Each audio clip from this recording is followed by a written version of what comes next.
Сәлем,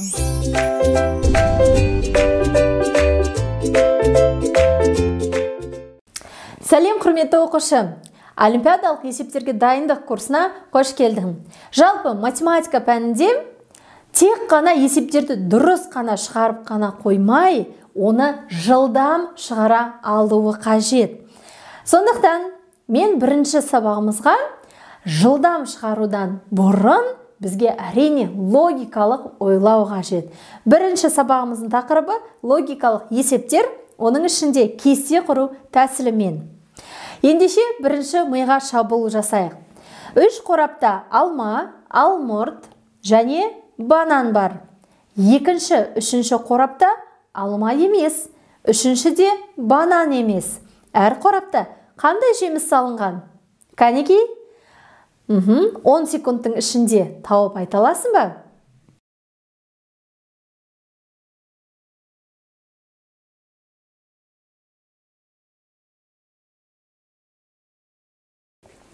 Екінші мен үшіншіде алма болмаса, әрине алма бірінші қорапта екені белгілі.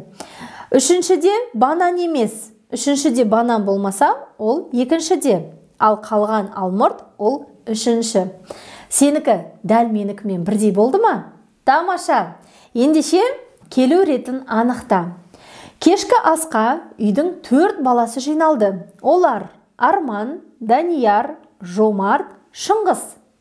Арман Даниярдан кеш келді. Бірақ соңғысы емес. Егер Шыңғыс бірінші келсе, онда балалардың келу ретін анықта. Бұл тапсырманы біз мынандай сандық сәуле арқылы шығаратын боламыз. Немесе түзудің бойына балаларды орналастырып шығарамыз. Жарай ма? Ал енді Арман Даниярдан кеш келді. Арман кеш келді, Данияр одан ерте. Бірақ Арман соңғысы емес. Соңға келген тағы бір бала бар екені түсінікті болды. Шыңғыс бірінші келсе, ендеше соңғы келген 4-ші бала Жомарт болады. Міне. Келесі, кім нешінші орын алды?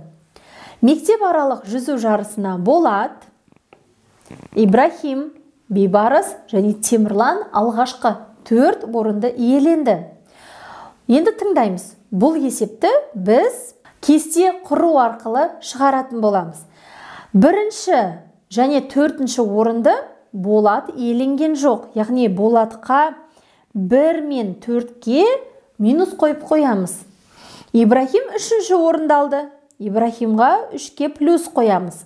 Ал енді, егер Болат 1, 3, 4 болмаса, әрине ол 2. Бейбарыс соңғы болған жоқ. Бейбарыс соңғы емес, яғни 4-ке минус қоямыз. 3-ке де, 2-ге де. Яғни соңғы болған бізде Темірлан.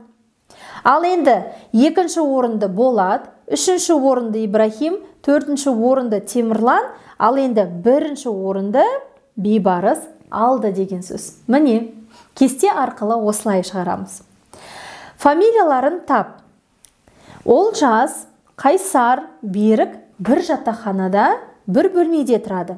Фамилиялары Бекенов, Сабыров және Ережепов. Бұл есепті де біз кесте арқылы шығаратын боламыз. Бір жағына, яғни бағанына аттарын көлденеңнен үсті жағына фамилияларын жазып қойдым. Енді тыңдаймыз. Қайсар, Олжас, Бекенов үшеуі футболға барды дейді. Қайсар мен Олжас Бекенов болуы мүмкін емес. Яғни Бекенов ол Берік болады. Қайсар мен Ережепов ауылдарында көрші тұрады. Яғни Қайсар Ережепов болуы мүмкін емес. Сондықтан ол Сабыров. Ал Ережепов 3-ші кім болады? Олжас болады. Міне, осылай анықтадық. Келесі, түсі қандай? Әр 4 қорап ішінде ақ, қызыл, қара және жасыл түсті қарындаштардың бірі жатыр. Бірақ ол жазулар, сыртында жазылған жазулар жалған. Енді біз қай қарандаш, қай қорапта екенін табуымыз қажет. Мұқият қараймыз. Қайсынан бастаймыз? Үшіншісінен. Не қара, не жасыл, не қызыл орналасқан дейді. Әрине бұл жазу жалған болғандықтан бұл қорапта ақ түсті болады. Әрі қарай қызыл немесе жасыл. Қызыл немесе жасыл. Ақты біз таптық. Яғни бұл қандай болады? Әрине қара болады. Енді соңғы жасыл немесе қара. Жасыл да емес, қара да емес. Ақ та емес, яғни ол қызыл болады. Ал енді бірінші қорап ақ деп тұр. Ол дұрыс емес. Бізде ақ, қара, қызыл түрлі түсті карандаштар салынған қорапты таптық. Енді оның төртіншісі не болады? Жасыл болады. Тамаша. Ал енді бүгінгі есептің соңғы логикалық тапсырмасы. 2 үшбұрышты және 2 дөңгелекті қосқанда бізде 16 деген шығады. Ал енді 3 үшбұрышты және 2 дөңгелекті қосқан кезде 19 шығады. Бізге мына дөңгелектің қандай сан екенін табуымыз қажет. Бұл логикалық тапсырманы орындау үшін біз мына 2 суретте қандай фигура артық, соны тауып алуымыз керек. Ол үшін сәйкестендіреміз. 3 бұрыш пен 3 бұрыш. Келесі 3 бұрыш пен 3 бұрыш. Сосын міне 3-ші, 4-ші. Бізде артық тұрған сонда бір 3 бұрыш екен. Оны табу үшін біз мына 19-дан 16-ны азайтамыз. Сонда 3. 3 бұрыштың саны 3 болады. Ал енді орнына қоямыз. 16-дан 6-ны азайтсақ 10, енді 10-ды 2-ге бөлсек 5. Сонда 3 бұрышымыз 3, дөңгелегіміз 5. Орнына қоямыз.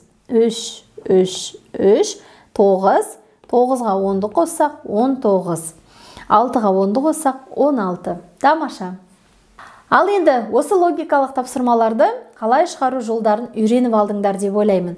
Мен үйге 5 логикалық тапсырманы беремін. Соны шығарып чатқа жібер.